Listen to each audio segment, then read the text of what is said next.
Yeah, could you tell us what happened with this property? Well, we were completely flooded. There was about 5 feet of water in this property, and both units were rented. So both of my tenants lost everything. So that was Saturday night. Sunday, my husband showed up, and he was just in shock. Like he thought there was dead people. Like it was bad. But luckily, my tenant that was in this unit, he left and took the cats and as much belongings as he could. The tenant next door, she was actually in Las Vegas. So he went and grabbed her pets and left. And he also took the neighbors behind because he had a lifted Jeep and he was parked down the alley.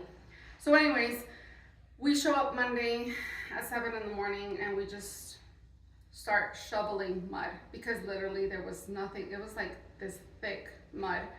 How high was the mud and water in here? So, just to give you perspective, this property had a fireplace mantle here, and there was a TV hanging right here, and the water was up to here, the water line. Wow.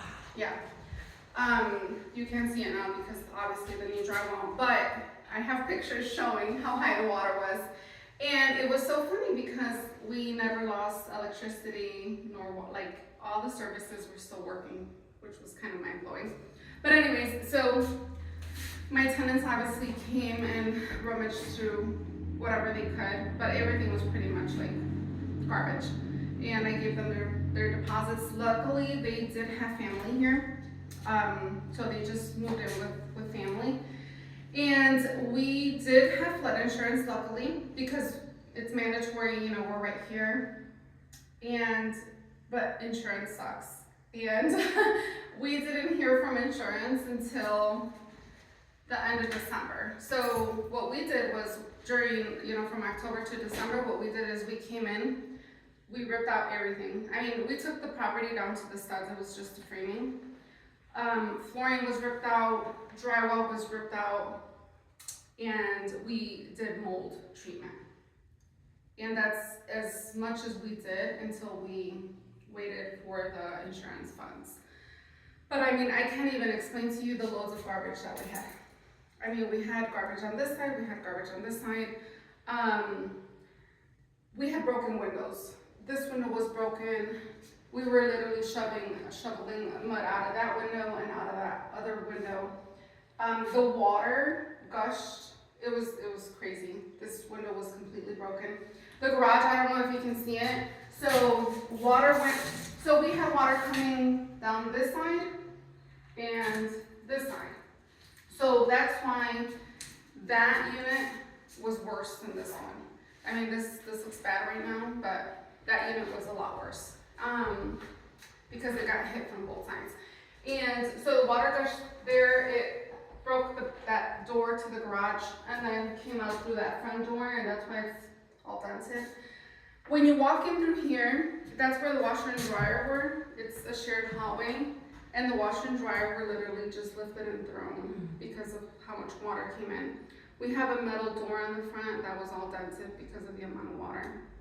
So now, when we finally got the funds from insurance, which was peanuts compared to, because this is 2 units, which means it's double, you know, and we literally got $62,000 from insurance, and they only did 40 initially, and then we had to send pictures to get the remaining, and we just got that maybe last week. And so what we did was we were working as we could. You know, my husband, his workers, and we were funding basically the rehab. And that's pretty much where we're at now. And can you explain like how the insurance didn't, even though you had insurance, it's not going to get the job complete, and that's how this program.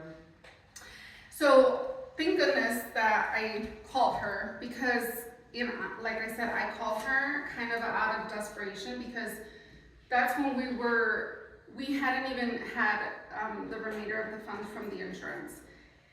And at that point, we were just lacking the trim and the kitchen cabinets and the HVAC.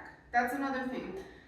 We have 2 units and 2 furnaces, and we're getting quoted, I think like 17,000 around there, 17 to 18,000. I have 2 bids right now for both units, and that's up in the air because it's like, well, we're finally done with one, which was literally the insurance money plus our money and our labor, and then here we are. What are we gonna do with this unit?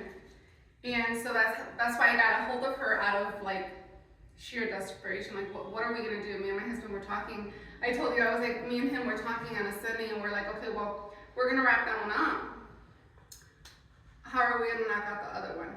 And so that's when I called her, and then she told me, you know, can I go look at the unit? So she looked at this one and another property that I have. That one wasn't flooded. It's just a property that needs rehab.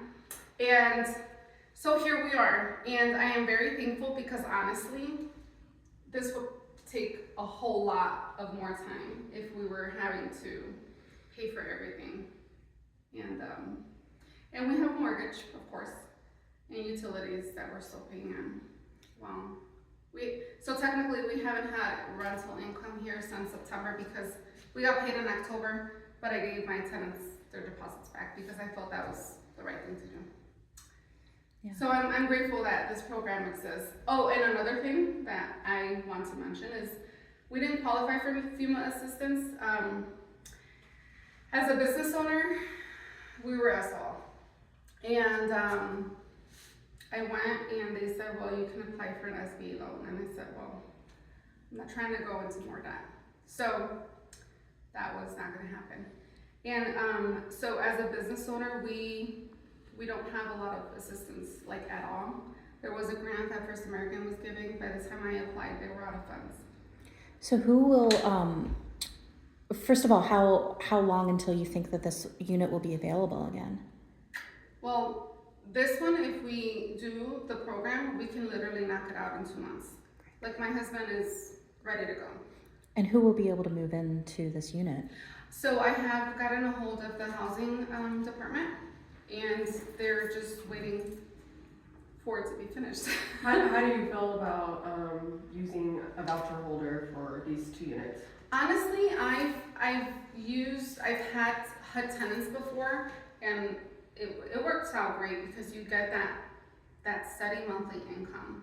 And the way I see it is if I can help someone in need, I feel like there is a huge demand for rentals, especially HUD, and especially after the flood. Because if you look around in this area, there was so many houses that got affected that were rentals. The one immediately next door, that one was a rental and has been sitting vacant since. The one after that one was owner occupied, but it's been vacant since. So all the properties around here that were rentals that got flooded are no longer rentals.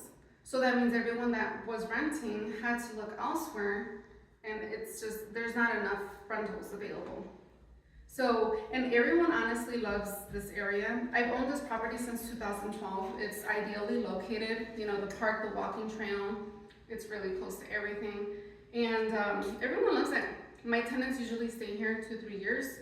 It has a garage, it has a 4-car garage, it has washer and dryer, which I provide. And the nice thing is, if you look at it, the tenants do not share a wall because there is a shared hallway, so they're not sharing a wall. So they're not on top of each other. So, you know, it makes them feel like they have their own little house. As a former New York City resident, I appreciate that. Yes. Great, thank you.